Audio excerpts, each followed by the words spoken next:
like they bug me and bug you and everybody else. In the Philippines, that Mm-hmm. they paying them $5 an hour, and people over here might make 25, and that's good money over there. Oh, I'm sure it is. Well, I like Subic Bay because I like the women over there. Okay. Well, they're very pretty. A lot of them are very pretty. Oh yeah, I like Subic Bay. That was a Navy port Yeah, over going to Manila. I'll bet. I I personally like think Indian ladies oh, are wait a minute, hold on, the hold on. prettiest.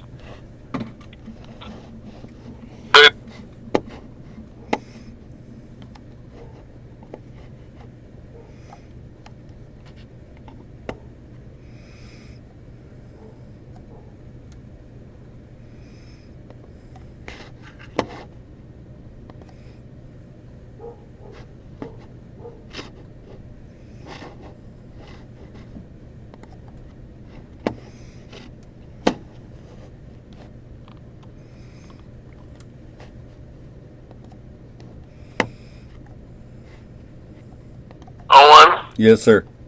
Oh, anytime you're ready. All right. In five, four.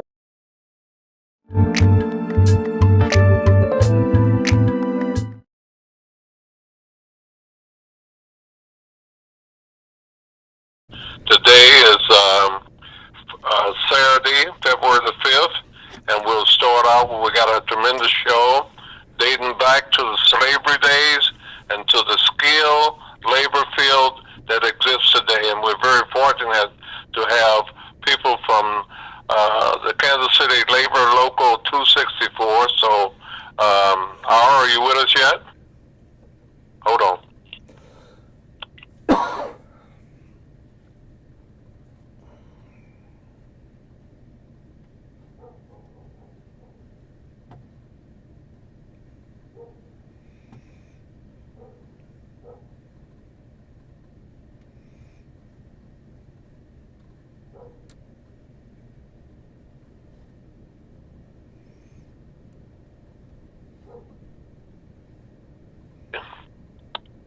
Yes, sir. Yes, sir. I already gave a little opening and you're on. Did you get in touch with the people? No, I didn't call until you called me.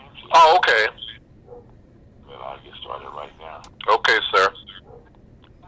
And I got Mrs. Owens on the line with us. All right. So, Mr. Owen Scott, Scott Owen, which is it? Scott Owen or Owen Scott? It is Scott Owen if you're going by first name to second name. Okay. The other thing, as far as we're going to get in the website together, but nothing goes on there from my end unless I approve it. Very good, sir. Because we got different people want to do this, want to do that, and I got to set up what we're trying. All the people haven't sent in this stuff yet. Okay. Good afternoon. Good afternoon. Yes, sir. This is Mr. Jones, I presume. This is Reggie Thomas. Oh, why I want to make you into a Jones? Well, we'll accept that. We'll change that, Mr. Reginald Thomas. Yes, sir.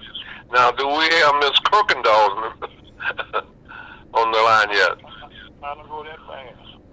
Okay. I don't know why I put down here in my notes Reggie Jones. I knew a Reggie Jones years ago. Okay. You want me to be Reggie Jones? Well, we're going to allow you to be Mr. Reginald Thomas, who came out of Southwest High School. Well, thank you, sir. I sure appreciate it. I'm Mr. MC. Richardson. Yeah, you know, my daughter said, no, I have to call her, but she would like for me to call her Dr. Gina Tiller. Oh, I got you. I got you. Now, listen, Mr. Richardson, my boy's birthday excuse me, this weekend.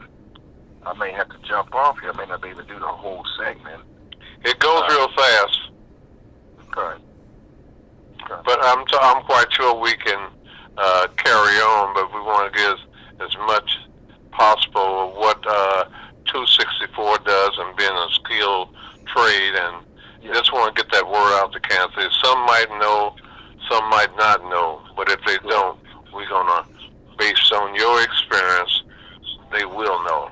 She didn't answer, but I'll try again. Okay. Okay. Well, while you're trying again, we'll go on with the show. Okay. Okay, Mr. Reginald Thomas, you're the business manager of Local 264. Tell us, we go back to even the days, we don't go back, but our ancestors, to slave labor, whereas everything was built on that, but now it's skilled trades that are laborers. And when the different politicians run for office, they always try to include labor to make sure that labor support them, and vice versa. They support labor and labor support them. Just give us what you know about the beginning before you took over at 264. What is your definition of labor? And you can reach back to slavery days because this is Black History Month. Well, thank you, Mr. Richardson. Well, 264 used to be a predominantly black local way back when, way before my time. Excuse me, I had COVID, so I kind of got this lasting cough, so excuse me for clearing my throat and coughing constantly. Happy that you're alive. Happy that you're alive. Exactly. But labor back in the day was free labor. They would use minorities to work on projects way back in the day, and where these guys didn't get paid, didn't have health care, didn't have a pension, didn't have anything, but they were skilled labor. Moving into today's time, labor is real important in Kansas City, important in politics. Politicians need organized labor to help them get through their campaigns, get the support of their people, get the vote, and also have financial contributions. Local 264 is very, very involved with politics because we see moving forward in the future, you have to be involved with politics on a day-to-day basis. Our local is a mixed culture of minorities and Caucasians and some Asian descent, but we drive ourselves real hard on diversity. That's what this country is built on, diversity and integration. So Local 264 is a strong advocate for that. Not only is our members diverse, also is our officers very diverse. We have first African American female, which is on our executive board. Never in the history of organized labor in 264 have that ever happened. I can't speak of the other trades, but Local 264 is the first. It's never happened. And going back, I believe I'm the third business manager, African American of Local 264, which I'm very proud of. We merged 555 of the hod carry local that tended the bricklayers. That was a predominantly black local. Well, they merged with us, probably 20 years ago, because that local was so small, but it was a predominantly black local, and we were happy to take them in.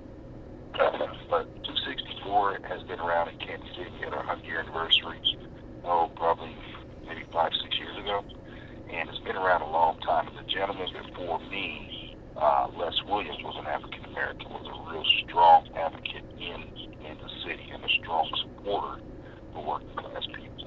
And I kind of carry that torch of what he taught me. Mr. Our folks is with, he's in St. Louis, the Missouri Black Chamber of Commerce. What is the situation as far as labor unions in St. Louis, Mr. Folks? Well, MC, I am. Well, first of all, my hats off to the gentleman on the telephone. For his what labor was in Kansas City.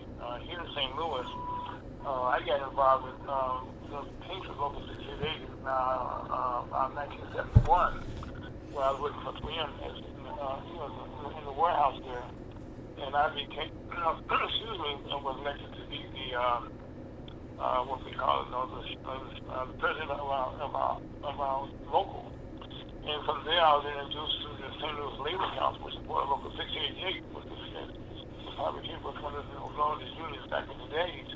Please speak louder, Mr. Ira. Yes, I was part of the Local 688. He wanted you to raise your voice so the world can hear you, Mr. Folks. Okay, so Local 688, which was, was a powerful union here in St. Louis, and they trained me about union and politics.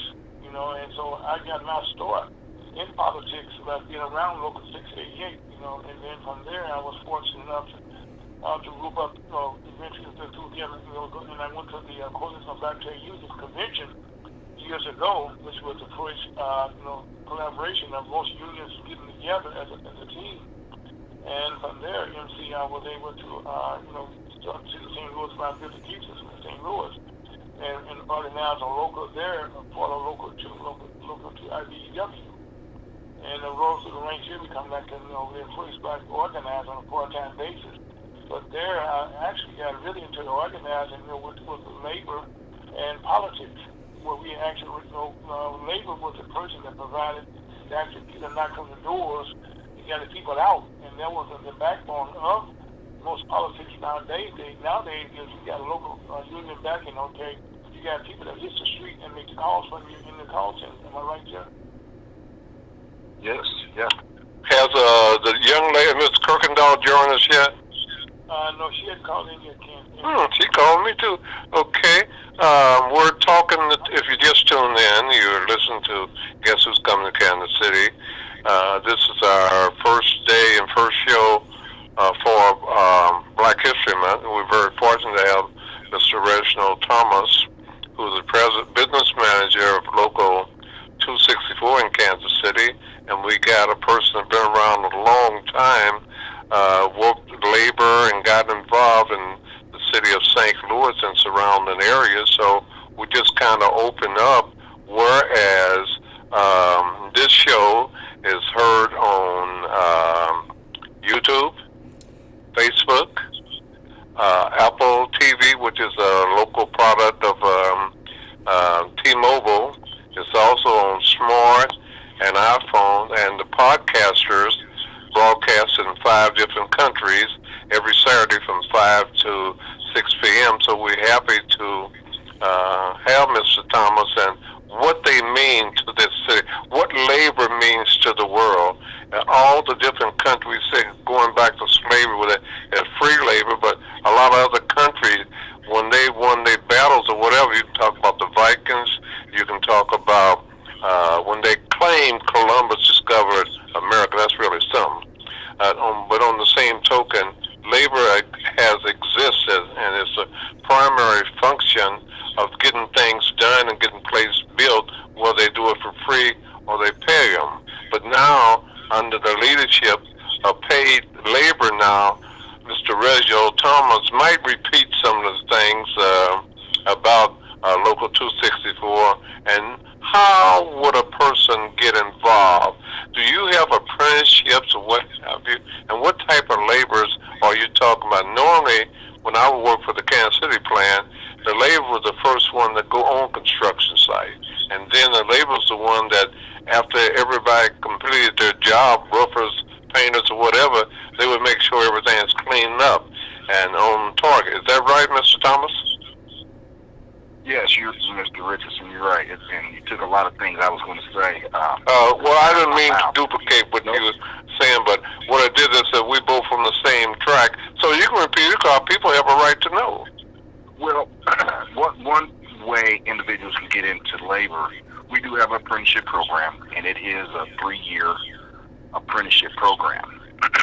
And you can apply at the school to fill out an application to apply. Now, with laborers and some of the other trades, excuse me, even if you have a felon, you can still get into the apprenticeship program. That's the beauty of it. I tell people all the time, the apprenticeship school is college, except you have no tuition. You can work and go to class and get paid at the same time. Well, not get paid at the same time, but your schooling is paid for as part of the collective bargaining agreement. So every percentage, you have so many classroom hours, so many JAT on the job training, so much that goes towards your level up. So you start as a 50% apprentice, and as you get your classroom hours and your on the job hours, you go to the next level. So 50%, 60%, 70%, and so on until you journey out as a journey person. And it's a great opportunity to get into any trade, not just the laborers, but any trade, because when I go and talk to schools, I tell everyone, all the young men and women I speak with, college isn't for everyone, military isn't for everyone.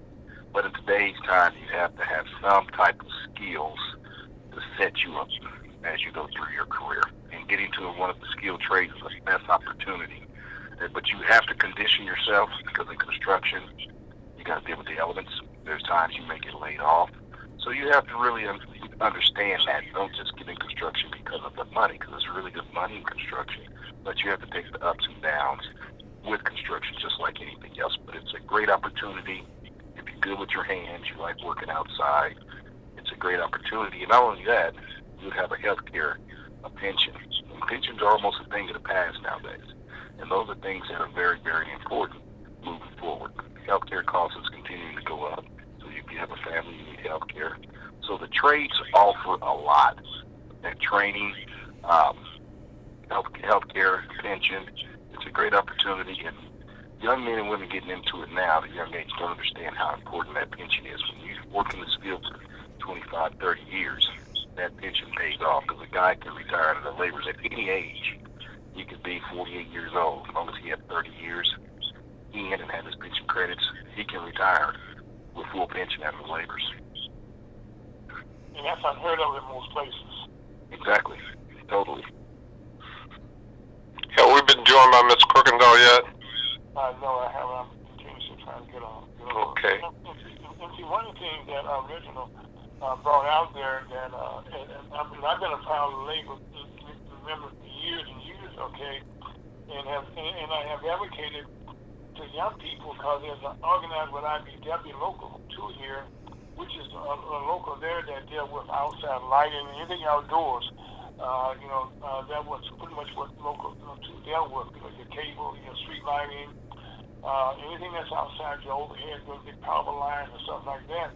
But having said that, when we found out, and I was going to schools organizing, kind of recruit, I should say, that most times people felt that, and for a period this was true, that blacks didn't have access to the unions, because it was white only, so to speak, and sometimes they would rely on their kids coming behind them. Well, about 20, 30 years ago, a lot of those kids didn't want to come behind their parents. They want to get on the computer, they want an office job, they make good money. They didn't want to get their hands dirty. Am I right, Reggie? You are 100% right. And so now we found that we had about 60,000 people that had retired. And so they found themselves in a desperate need, not just whatever color you was, they needed workers. Because at the end of the day, they got a contract on a job someplace. They don't care, who you are or what color you are. As a matter of fact, something originally mentioned a second ago about you can be a felony. Well, a lot of our people, in our unions, like local too, our guys are working out someplace not in office environments. They in trenches, be getting dirty, their hands dirty all the time. So they're not wearing suits and stuff around a lot of females, a lot of families. Where they are, there's nobody but them in the elements. Am I right, Reginald? Yes, you are, 100%. And so because of that, you can be a felon. Because, and one thing for sure, the guy you're working next to ain't going to take nothing off of you. That's so true. You want to have a good fight, okay? I'm hoping Ms. Crookendall join us soon. Well, you said a mouthful, because right now in the laborers, we only do buildings, but our average age of our membership is anywhere between 43 and 45 years old. It's really hard to get this young generation into the construction industry. Most of them want, like you mentioned, go into computers or, which is fine. That's fine. If you have the skill set and the schooling to do that, and that's your ambition to do that, then that's good. Or can afford it. But, coming out of high school, how many kids are going out of high school, going straight into college that can get into, a career like that? The opportunity that I tell kids all the time is construction is a great opportunity. Now, you're going to have to deal with some things like you would have to deal with any other occupation. That's just part of life. But if you have the fortitude to work hard, do what you're told to do, show up on time, you can make it in the construction field. And who knows, once you finish your apprenticeship program, I tell them all the time, you may want to start your own electric company or a construction company or whatever it may be. There's a lot, the opportunity is there because in Kansas City, we're dying for MBE, WBE contractors. We don't have enough of them. And I talk to a lot of my sister locals in other cities, and they're the same way. They're striving to get more minorities on the work sites, and they're striving hard to get MBE, WBE contractors. It's all over. So there's opportunities. That's where the Missouri Chamber of Commerce comes in. One thing we came to Kansas City years ago, we were kind of invited there because the black companies could not get insurance to be on the job. And we're still in Kansas City, organizing. And what we do, and I'm quite sure Richard will tell you this, a lot of times, a black small company may have to get a job, but he may have to have somebody else come in and get workers, more skilled workers or someplace else other than Kansas City to come to Kansas City to get the job. Exactly.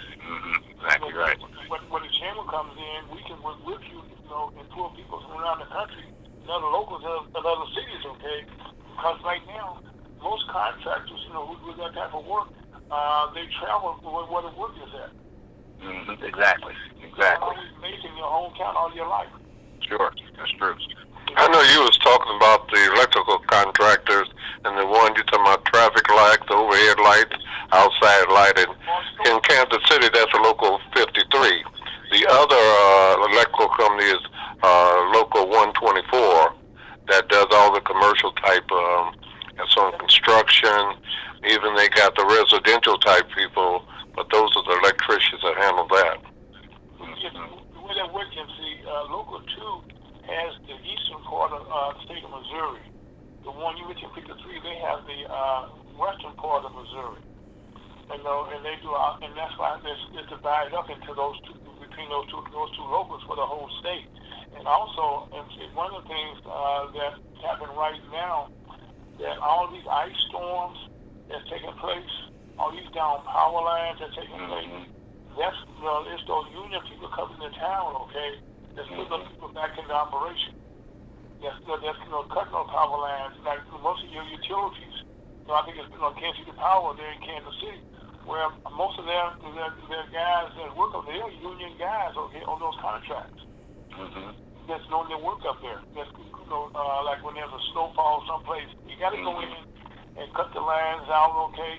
And now also most local the IBWs now have the tree cutters involved with them also, because they got to work hand in hand. If you just tune in, you're listening to a special show.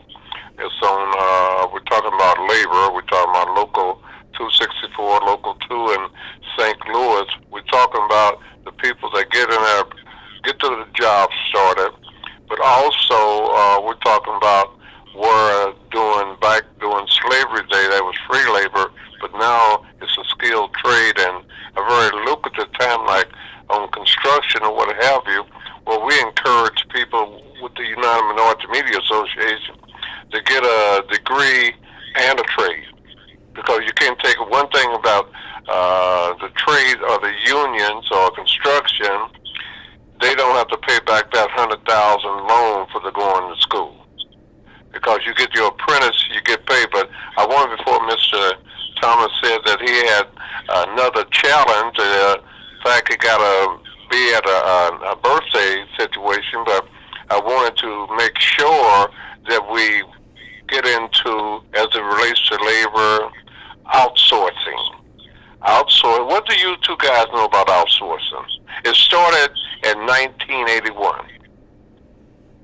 Well, outsourcing is when there's a union, there's work, okay, that requires expertise, of a union.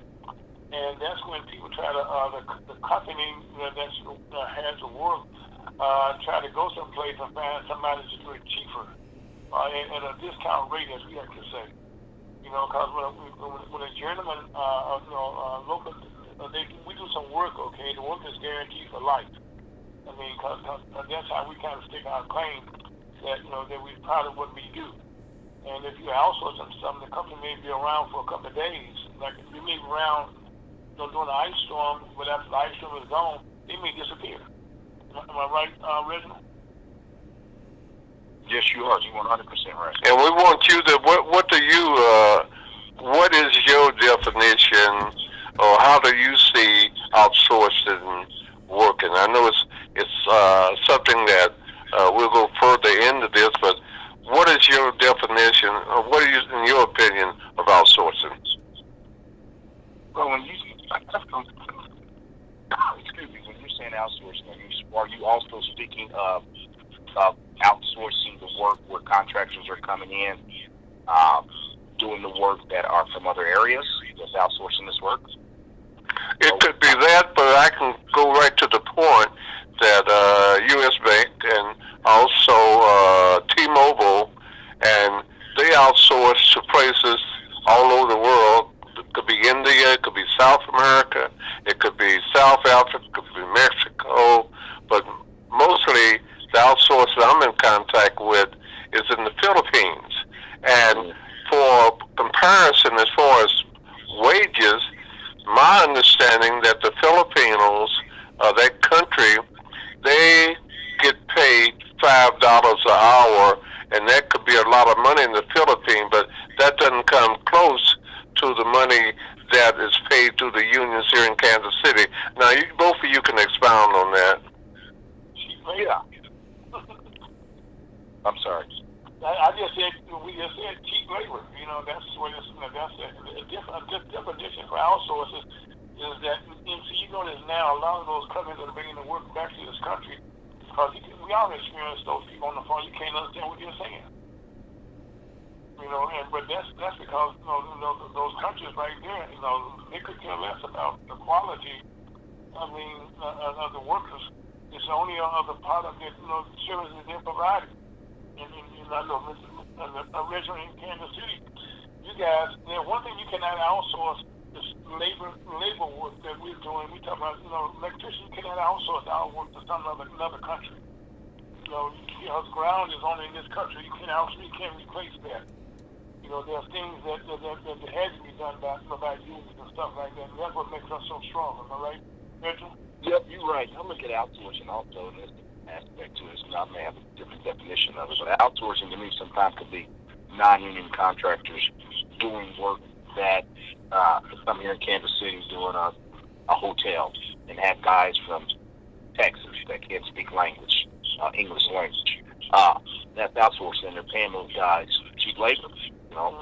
They're paying them $10 an hour with no benefits, and most of these guys are illegals, so they won't say anything. You have organizers to go on the job that they won't really talk to. We have a Hispanic organizer that can relate to them, but they still, won't give them too much information because they're scared they may get deported back to Mexico. And I hate to focus on the Hispanic workforce, but that's what it is. This is what happens, and these guys are being distorted and being used for cheap labor, and it happens all over the country. These guys are making $10 an hour, no benefits, all staying in one house, drive one vehicle, and it may be 10 or 15 of them in one house. And these are things that go on in our occupation all the time, and we try to catch those contractors that are cheating, especially when it's on the prevailing wage job and they're cheating people, taxpayers, out of their money. So these are the things that Local 264 tries to horn in on real quick with our organizing department to find those contractors that are cheating, and it has to draw the line.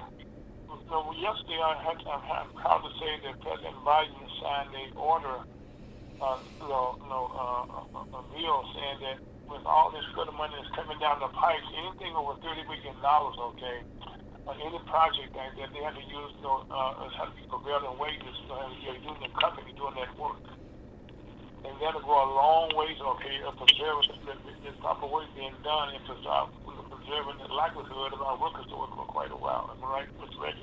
Yes, you are. You're 100% right. And one thing I will say about Mr. Biden, he would use the word union. Yes. You don't have too many presidents that would actually use the word unions. Well, that's a strong thing. We talk about the union. We talk about dating way back, just like the iron workers. Like they say that the Indians, something they're not afraid of height, and unions that started, and like the hard carrier you're talking about. I remember Leo McCamey was over there. He also was a state rep. But all these things take place, and a lot of people just we got too many people not working out there on the street that could get into the apprenticeship if they're really serious. But then we got that unforgotten medicine called dope that keep a lot of them away from getting into honest type jobs to getting paid. Well, you're 100% right, Mr. But I tell individuals I speak with all the time, either you want to get high or you want to make money. And when I talk to individuals about getting into the trade, you have to have reliable transportation. In Kansas City, you don't have a transit system, and the bus system isn't good enough because you may be working at the airport one day, next week you may be working in Overland Park, you may be working in Blue Springs. So you need reliable transportation. Now, there is a program that got started here in Kansas City. It's a program in St. Louis already called the BUD program, Building Union Density. We have a program that we just started here. We got a grant from the government through the state AFL-CIO. I'm the vice president of the state AFL-CIO and also the secretary-treasurer of the Labor Council here in Kansas City. And we just started this program, just started this year, where we're trying to have four quarters. We're going to have, I believe, 10 to 15 cars. And right now, we have only 5 in the program. We're doing an outreach. We have a meeting next week where we can recruit individuals, minorities, into the trades, and it's called readiness program. And it's basically a pre-apprenticeship program. That's what it is. But when I speak to these young men and women, and I tell them all the time, you have to have reliable transportation, and you have to pass a drug test. If you don't have those two things, and a great attitude, if you don't have those two things, construction will not fit for you. You know what you're talking about, and I know we have Mr. Scott on the line with us. Yuma has its own website, which is YumaHQKC1.org. Mr. Thomas, I would like for you guys a complimentary to tell the different things, to put it in form of a full page that we can probably showcase on our website. And Mr. Scott Owens is the one that put that together. Scott, what should he do if they want to take, I guess, and he is in more union meeting. Every time I call, they say, well, he's getting ready to go into a meeting, but what would he have to do to provide you with that information so we can display on the Yuma website? Well, of course, you have to approve of anything that goes on the website.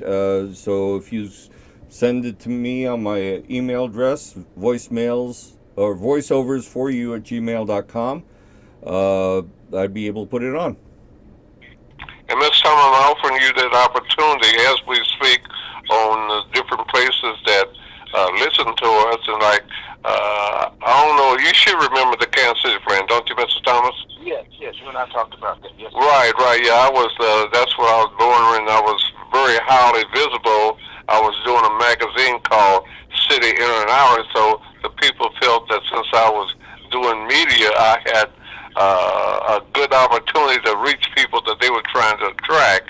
And what I'm saying, and first, we talked earlier that normally the people who go on the job first on the construction site are the labor force, and they also are the people that end up when the job is completed, making sure everything is right and everything is very well organized. Is that true, sir?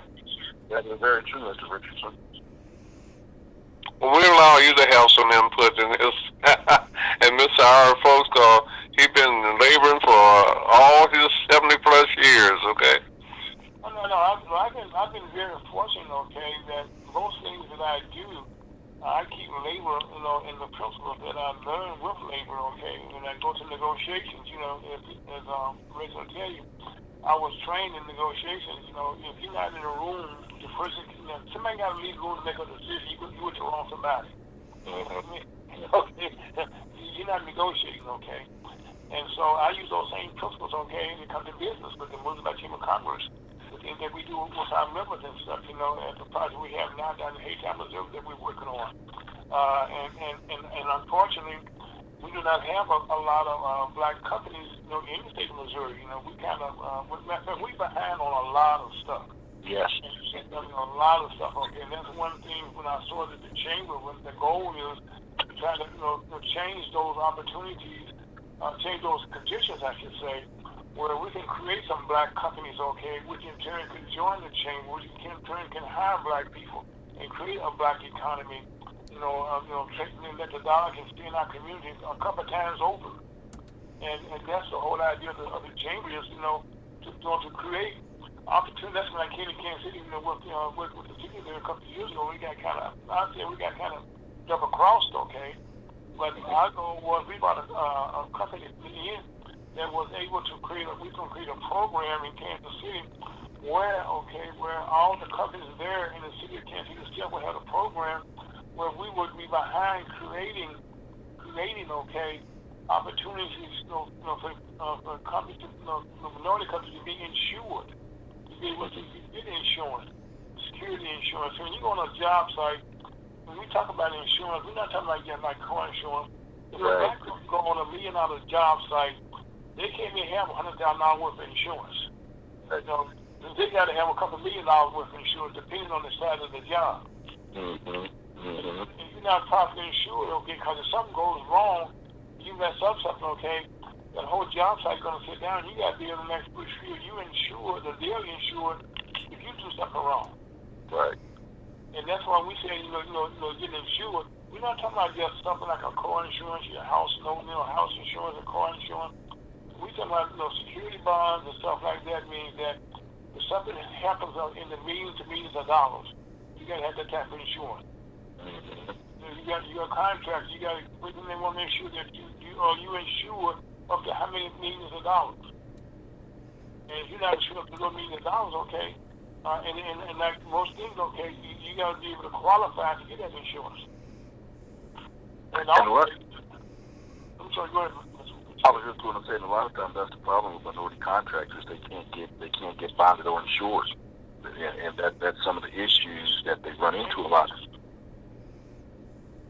And that's the main issue. That's why when I came to Kansas City, initially it was to try to, and I'd like to come back again, okay, and see if we can reinstitute the program we had years ago, where we had a company out of Washington, D.C. that was put together by a gentleman. He since passed on, but the company still exists. Well, they had a program that was going around the country where we had a partner with the city itself to be a part of that, to work with making sure that everybody participated, because you got a good apprentice program. You got to show the black folks how they can also make some money rather than just being worker bees. Yeah.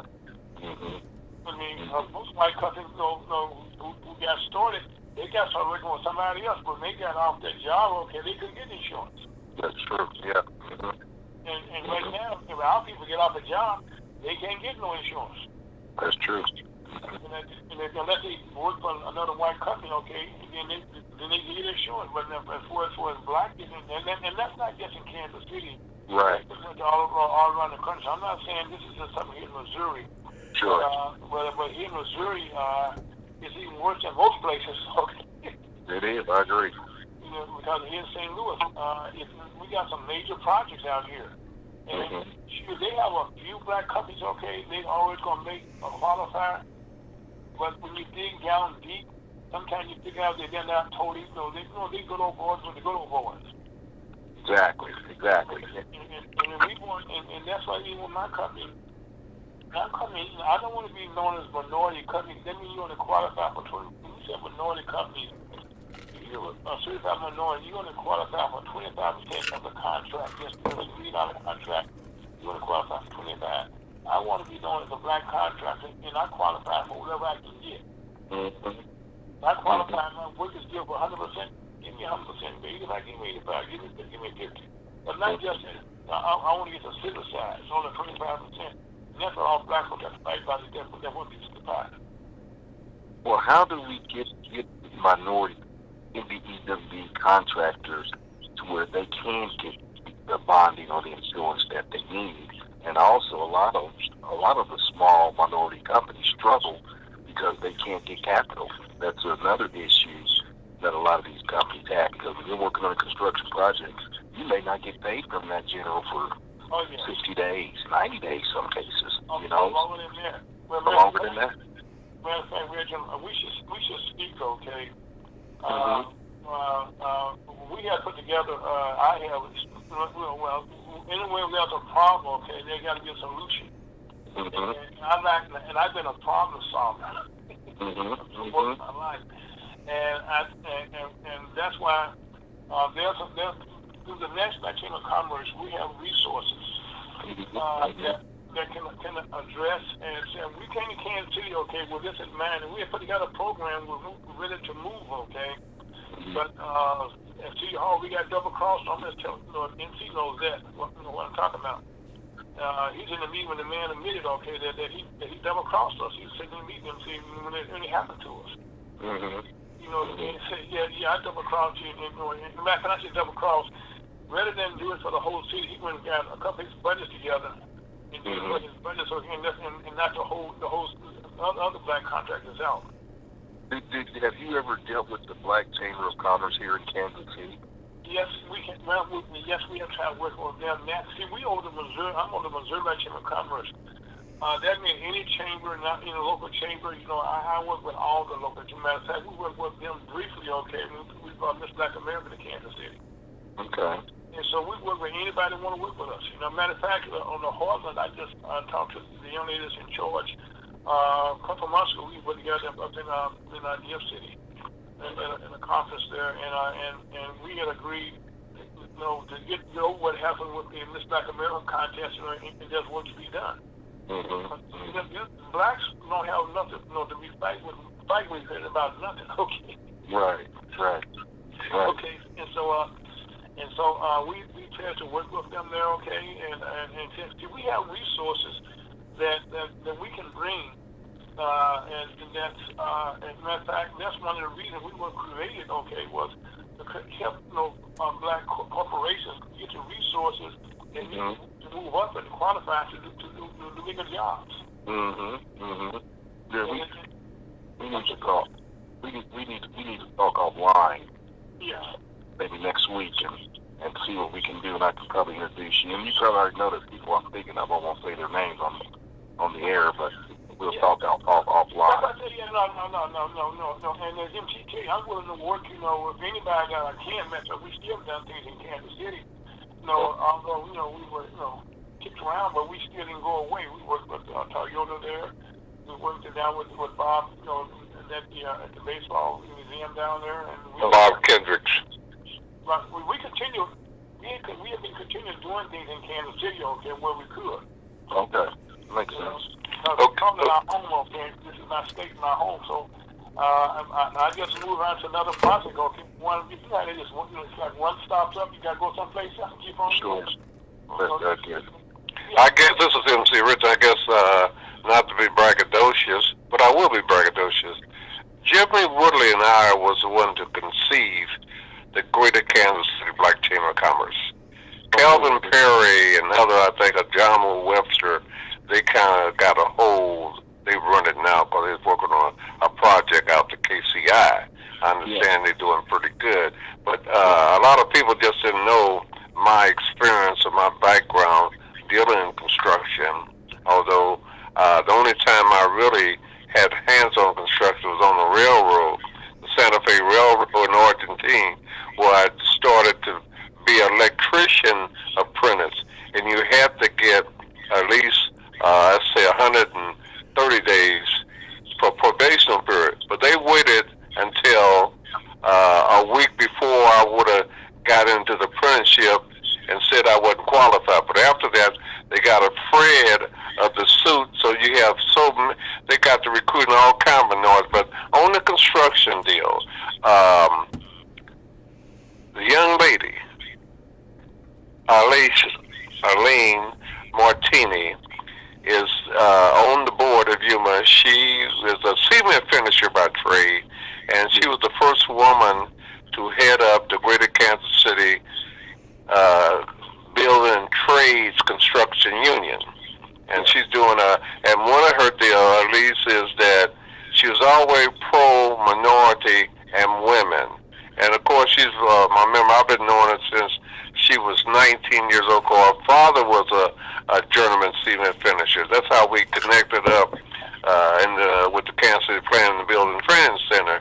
I just wanted to kind of put that out. But the other thing, we got union that they come together, support one another, Mr. Thomas, is if one union is striking, the rest of them don't cross that line, or they work with them. Sometimes they got the same problem, and they expect the same equal support. You can probably explain that to our listeners who might not be cognizant of that. Well, I'll put it like this. It's almost as if you're getting into a fight and your brother is there. What is he going to do? He's going to jump in and help you fight. That's what the unions do. They stand behind each other, and if there's an issue on the job, and if a union, regardless of what trade you are, if they have an issue on the job and put a banner to shut the job down, all the other unions, all the other trades support that one union and don't cross that banner to show solidarity. That's what unions do, to shut a job down, to get what's right. And all of the unions stand for equal pay, equal rights, represent the members. You know, that's how 8-hour workdays came about. That's how 40-hour work week came about, because of the unions. And that's what the unions stand for, is for the workers. Not that the union, people got the wrong myth about unions, think the unions are bullies and crooks and, mafia. That's 100 years ago. Unions today represent, even back then, they represent the workers. They support the workers and try to get the workers' rights, make sure they had equal pay, and also had benefits to take care of their families. Mr. Richardson, Lucretia just texted me. I think she was trying to get in. I don't know if you tried to read. Oh, okay. Let's see if we can get her in, Mr. Our folks. I'll try again, no problem. Matter of fact, when would you have her call when you die? Once you do it that way. Okay. She's not answering. I'm going to call her one more time here. What number do you have? Make sure we got the right number. Me? All of us. Make sure we see if he can get the right number. I thought I had the right number because she called me prior to. I have area code 816-868-8814. No, right. He gave me a different number. He gave me 68. No problem. Hold on one second. We got the wrong number. We can take it right now. Oh, she's going to jump me. Well, if you did wrong, you did wrong. No, I thought I get it right because she called me before we got started, and I told her, well, go ahead and get her on the line with us. Because normally, our women close the deals anyway. They're more detailed than those fellas, but we allow her to come in and bring us up to date.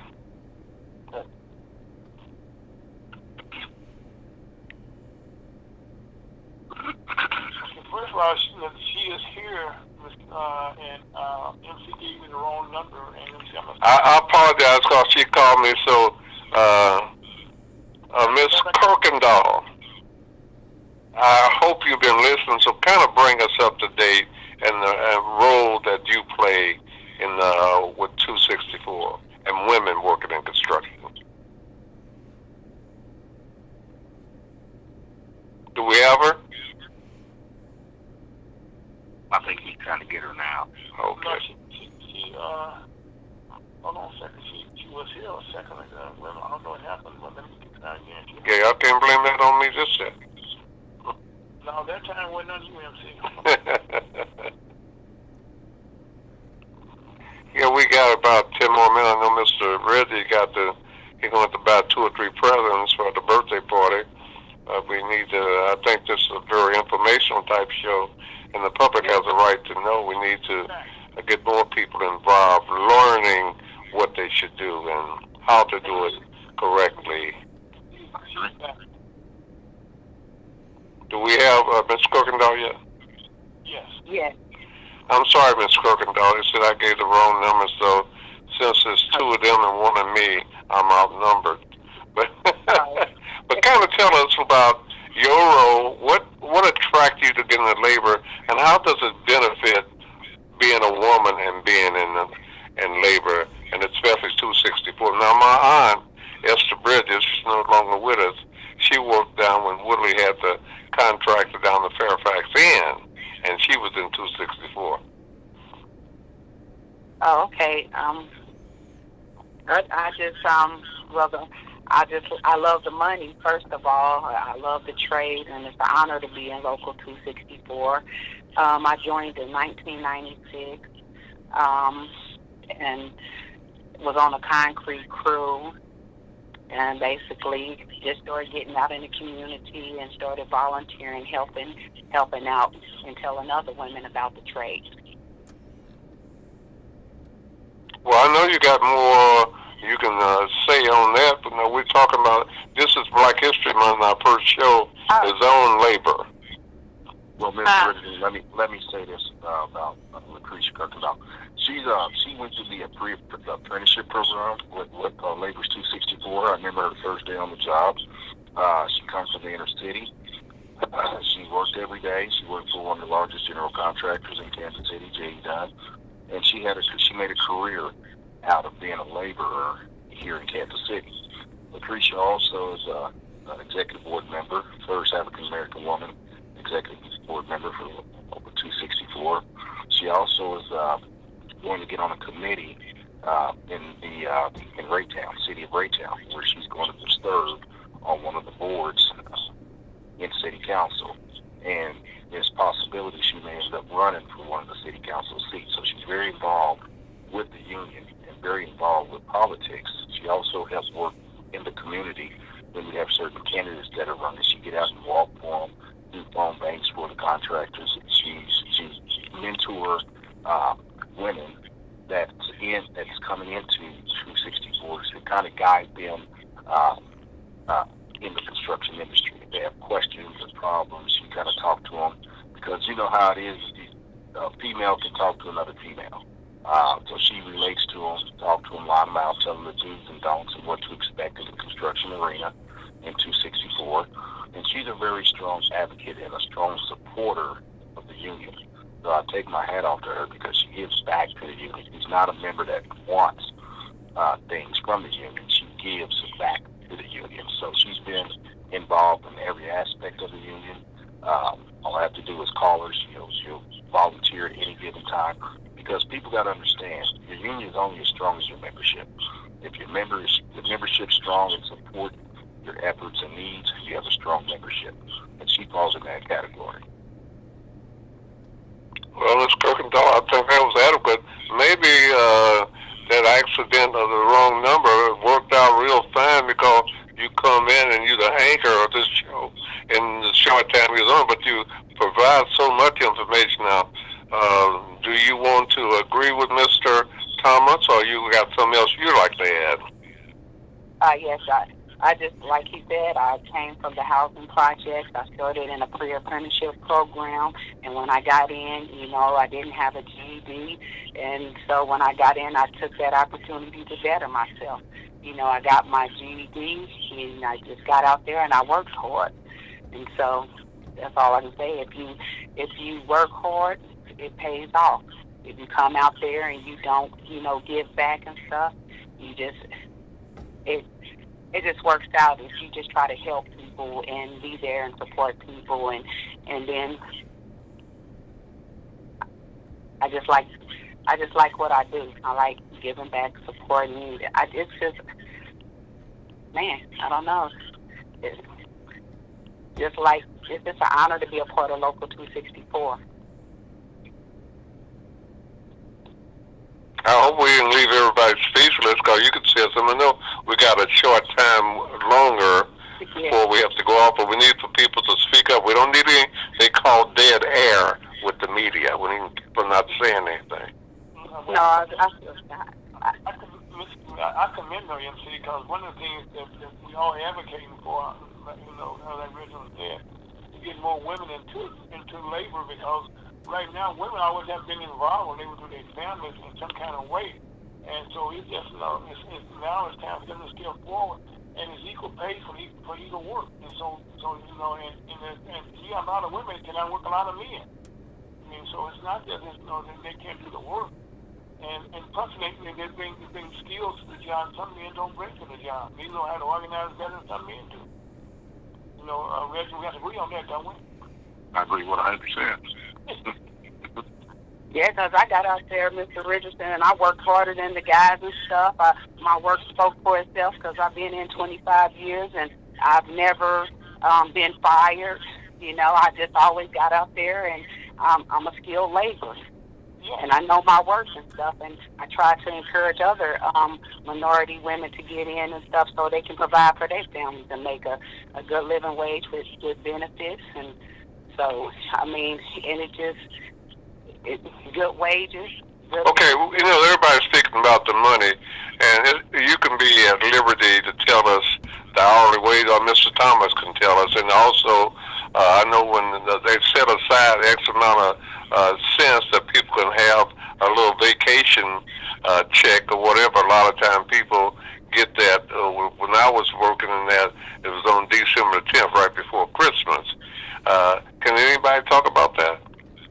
Well, right now, with labor's $264, wages is a little more than $30 an hour. Total package is real close to $50 an hour. When I say total package, that includes the vacation pay, that includes pension, health and welfare, training, and a few other things. So right now, the labor here in Kansas City, total packages are almost $50 an hour. $50 an hour for a labor. That's why it's so important. And to Lucretia's point, you guys heard what she said. She's been in for 25 years. And one thing she said, she did say she wanted the money, but she also said she's a skilled laborer. And been in this industry for 25 years as a female, you have to have skills. What is the starting of as an apprentice for the people who might be interested after listening to this good show once again? Starting up as an apprentice is 50% of journeyman wages, so you're around $15 an hour. That's what a starting apprentice makes getting into the labors in Kansas City. Ms. Kirkendall, we always talk about outsourcing. I was saying about using the Philippines, for example, that they make $5 an hour, and that's good money over there. So you can see how I can appreciate here in the United States, some of the larger companies, they normally do a lot of outsourcing so they can save on their labor. But are they skilled? I mean, do they take pride in their work? And which one taking pride now? Well, when you take pride in your work, you know, when you start building, well, like when I got in and I was on a concrete crew, for instance, and so I had a job to do. And when the concrete was poured and we went back, you could see like air bubbles in the concrete. So I didn't use they call it a vibrator to mix the concrete together. So when I looked at it, it looked like honeycomb. So therefore, when someone with skilled trades, when I went through the apprenticeship, they showed me how to use it properly and stuff. So when we came back and stuff, and we did another slab, that I didn't see the honeycombs and stuff because it was nice, you know. I took pride in it. I started taking pride. We had teachers that showed us how to take pride in our work and were example in doing good jobs. Okay, Ms. Kirkendall and Mr. Thomas, tell us how the people can get in touch with you guys. And then, Mr. Folks, you close us out for this show. Well, if individuals want to get involved, they can call our training center at 913-441-6100. Our training center is in Bonner Springs, Kansas. And if they apply, just tell them they would like to apply for the apprenticeship school, and the secretary of the school will guide them in what they need to do from there. And you reiterated that in Bonnet Spring, but being in construction, you got to have transportation. Most importantly, you have to be able to have viable transportation, and be able to pass a drug test and a good attitude and ready to work. If you have those things, you can make it in the construction industry. Everyone's not made up for construction, but you got to have a good attitude, transportation, be able to pass a drug test and be ready to work. Because construction, what I want people to understand, a lot of people want it for the money, but you got to understand, you're going to be working hard. You're going to be getting dirty. You're going to get wet. It's going to be cold. So you got to have the mentality of working outside. If you can pass those tests, if you're okay with that, then you fit construction. Okay, Ms. Kirkendall, you really made this show into a great show. What are your words before we turn it over to Mr. R. folks to take us out of the show, of this week's show? I just want to say I'm thankful to be part of a great union, Local 264, and I thank the women that paved the way for me.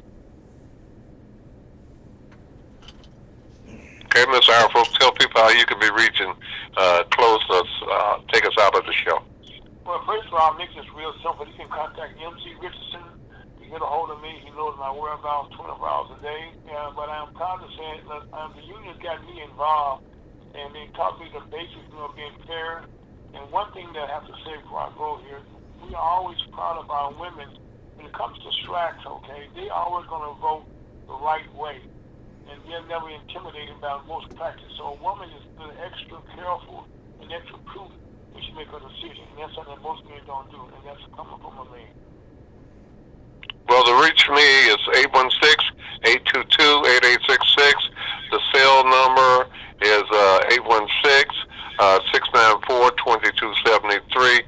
Thank you and everyone who was part of this show and all our listeners. And make sure you can have some written comments about the show. And how can they do that, Mr. Scott?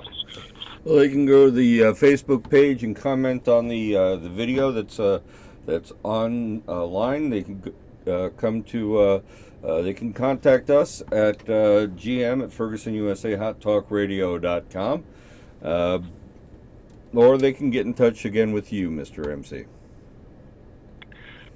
I want to thank everybody. Anybody else have anything said before we close out? And KU beat Baylor today. That's college. I notice we're not talking about the Chiefs this week. We're going to talk about them, but not good this time. But 6 of them will be in the Pro Bowl tomorrow. Yeah. I thought we would threw that game away, boy. Wait till next year. Wait till next year. Wait till next year. Yeah. Well, that does it, and I will tell the people how to reach your show. And we are looking for people to be part of the show and getting involved with Ferguson USA Hot Talk Radio. So, how can that be done? National Company every Saturday from 1 to 3 p.m. Central Standard Time. We've been on there since 2015. We're looking for new programs always.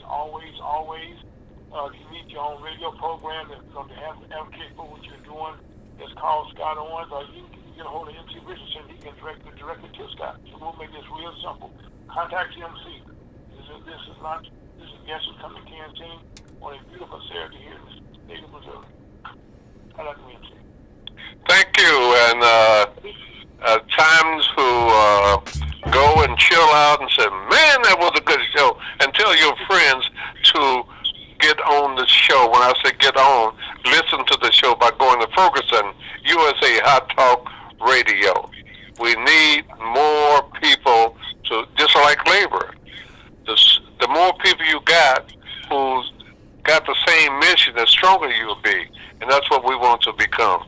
Mr. MC. And we in the future, we're working on with Mr. Scott. We're going to have another station in Kansas City start simulcasting the show. We think that will really help us and help the people who enjoy listening to radio. Sir, just also remind your listeners to share the experience on Facebook and the other social media. Yes.